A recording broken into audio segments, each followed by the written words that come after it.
Hello and welcome to WP. Well, the long-running election campaign has entered its final week, all coming to an end next weekend after 5 weeks, 3 live television debates and all the gaffs in front of the media. Scott Morrison's Liberal Party is fighting hard to retain government, but Labor leader Anthony Albanese has a good chance of snatching the top job, according to polls and public opinion. Attorney General and Liberal Senator Michaelia joined us for an extensive interview as the final countdown to polling officially begins. 3, 2, 1. Senator, thanks for your time today. It's always great to be with you, Ivan, and hello to your listeners. Thank you. This is going to be a very tough campaign, but before we get to that, Mr. Albanese has stuff up again last week. We didn't have the opportunity to ask you, what do you think about his NDIS, the fact that he has to put his hand down from the advisors to get the nooks? What do you reckon? Well, this is allegedly a signature policy for the Labor Party, and the leader of the opposition, the person putting themselves forward as the future Prime Minister of Australia, when asked a very simple question, was unable to explain it.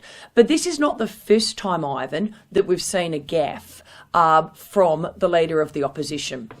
He couldn't recall, or did not know, even worse, what Australia's unemployment rate was at 4%. What does that say? Well, he certainly hasn't been following the Australian labour market for the last 2 years then, has he? But also, recently what we have seen is Mr Albanese yet again making up economic policy on the run. As you know, the Fair Work Commission is currently undertaking the analysis of what the minimum wage should be. No government or opposition has ever put a figure on what the Fair Work Commission should do. And under pressure from a journalist yesterday, Mr Albanese blurts out an actual figure of 5.1%. Mr Albanese needs to clearly explain to the Australian people what is the underlying evidence in relation to this figure. Where did that evidence come from? Did you actually undertake a considered analysis of all of the underlying conditions? Because the answer clearly is no. But also, Mr Albanese, why have you and Labor failed to date to put in a submission to the Fair Work Commission? The role of government is to put in a submission which clearly sets out all of the factors that the Fair Work Commission needs to take into account. It is then for the Fair Work Commission to undertake the considered analysis and then provide its decision. What we saw on display yet again yesterday was Mr Albanese, absolutely no plan for Australia's economy, but put under pressure from a journalist, blurting out a figure, but with no underlying evidentiary basis. But the thing is that the voters doesn't seem to buy your argument, because the polls hasn't changed, hasn't moved one bit since several weeks ago. What does it? Well, again, I would say the only poll that counts, and I've always been, Ivan, a big believer in this, is the poll on election day. And we will be working right up until election day to really highlight the clear choice that Australians have, the clear choice that does have real consequences for the Australian people. Do you want Scott Morrison and the Liberal team, a strong economy and a clear plan for an even stronger future? And the or is being highlighted more and more on a daily basis. Mr Albanese never held a financial portfolio, 25 years plus in the Parliament, and his own party have never deemed him fit to run a financial portfolio. That's like saying to a long-term employee, thanks for your loyal service, but as an employer, I'm never ever letting you go near the till. I'm never ever letting you go near the books. And yet Mr Albanese wants to run this country. Again, the choice is becoming clearer, Ivan, on a daily basis. And this latest gaffe just shows you there is no economic plan for Australia.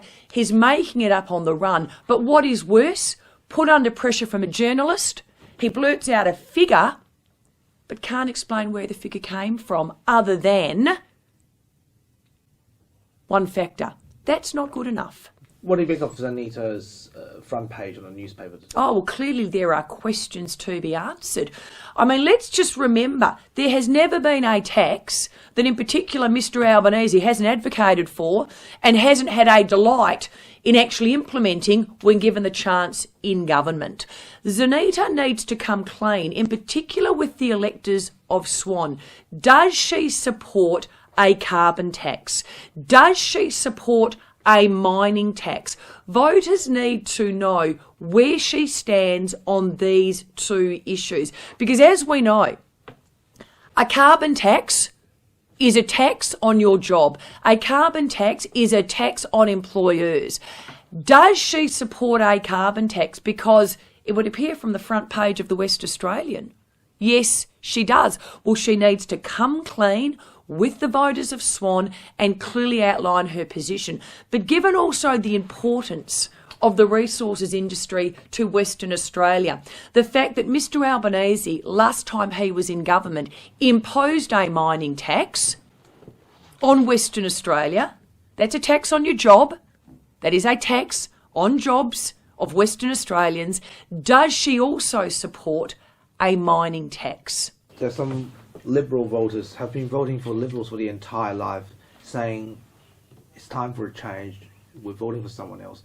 Doesn't that concern you that this seems to be the trend in this election?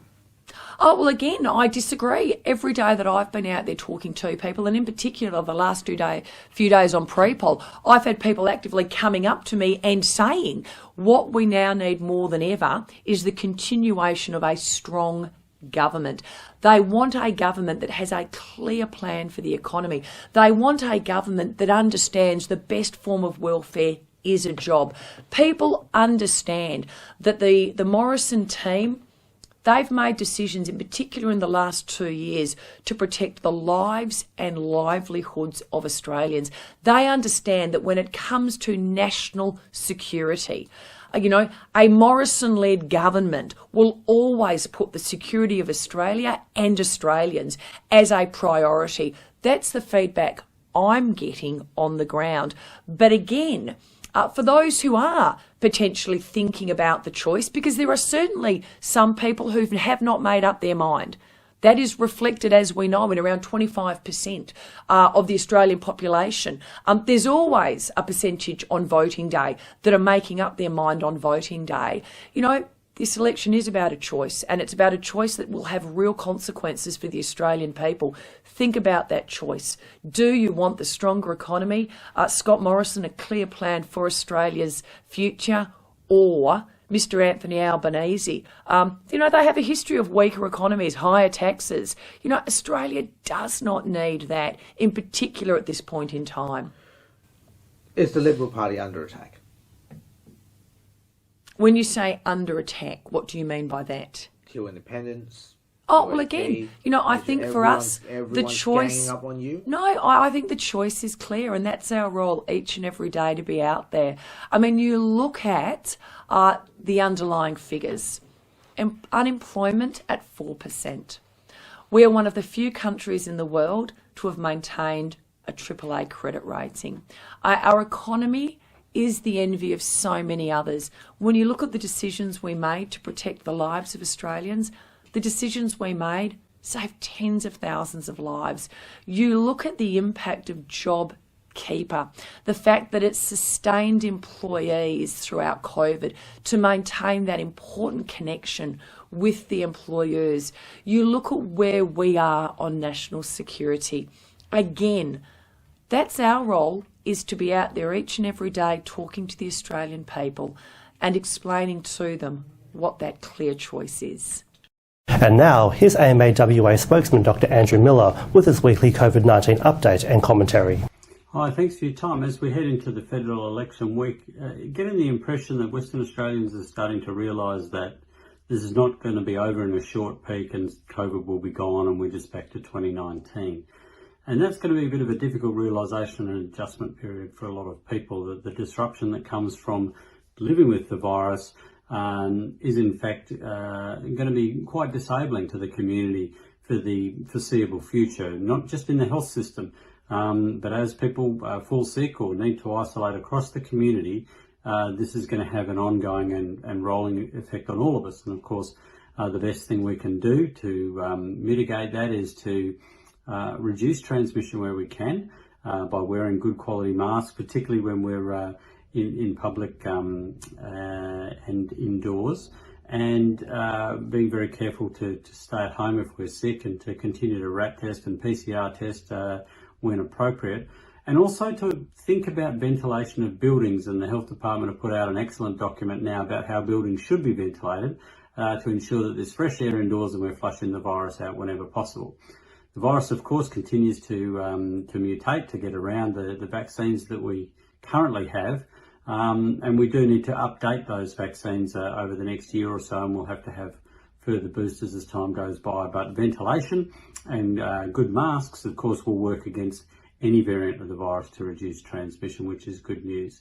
So we're sitting just under the 300 mark for hospitalisation. We would expect that to increase in the next little while as we've been hitting record case numbers, and certainly not unrealistic that we would be seeing the figures of 25,000, 30,000 cases a day in the next little while as this continues to spread through the community, having only affected probably 20% of the population at the most so far. Wherever possible, if kids are in classes where there's COVID around, it would be good for them to be wearing masks, and the Telethon Kids Institute has some excellent guidelines on their website about how to go about that and encourage children through it. And we're reassured by the developmental paediatricians in Western Australia who are telling us that there's no impact whatsoever on kids' development, and even in fact some kids with learning speech do better when they have to sound out their words more clearly because they don't have the visual cues there. So whilst it's inconvenient, it's still one of the cheapest, easiest, safest ways of reducing viral transmission in the community. So enjoy your trip to the polling booth safely next Saturday. Wear a mask when you're going to be indoors there, and it'll be really interesting to see what the community wants to do about our government over the next 4 years. Thanks very much for your time. And that's WP for this week. We'll be back again next time, but for now, it's back to you, Ivan and Melly. Thanks, Nelson. And now, here's Darby with what's coming up on 6 News tonight. Thanks guys. Tonight on 6 News, less than a week to go until Australia decides, with PM Scott Morrison officially launching the government's re-election campaign, but the Liberals may be about to lose a number of key seats based on leaked polling that could end up swinging the election. Plus, 6 News reveals our own polling that shows a large amount of support for minor parties and independents, and strong predictions of a hung parliament. And we speak to Georgia Steele, the independent aiming to take the New South Wales seat of Hughes from Craig Kelly. You can see the full details on those stories and much more on our YouTube channel. Just search 6 News Australia to find us, or our website 6newsau.com. For now though guys, it's back to you. Thanks, Darby, and that's our weekly news and current affairs. We have the latest news on our website, wamnnews.com.au. Don't forget to subscribe to the WAMN Extra News Club so we can continue our work in the community. Full details on wamnnews.com.au/news/extra. From Melly and myself, we wish you good health, good night. See you next Sunday. Thanks for watching.